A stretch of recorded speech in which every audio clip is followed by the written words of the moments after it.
To perform the kettlebell swing correctly, you have to manage and master the hip hinge, okay? Once you've mastered that, you move on to a kettlebell. So the first thing is you wanna make sure the kettlebell is in front of your body and you're never beginning to swing from this position. Why? There's no momentum to begin your clockwork. So think of a pendulum. The kettlebell will be in front of you, slightly bent knees, you're pressing your hips back. From this position, I'm gonna grab the kettlebell into my hips and I'm gonna forcefully thrust my hips forward. All I'm doing is I'm gonna let my arms flow with the movements. As I come up into this position, I'm gonna flex my body tight, and as it returns back to the body, then I will press my pelvis out. I do not wanna press my pelvis out from this position.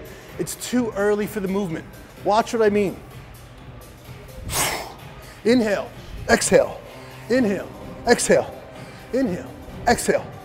And you'll notice that as I come back, the kettlebell and my hips move at the same time. This is a double-handed kettlebell swing. When you're finished, you go back in front of yourself and the movement's completed.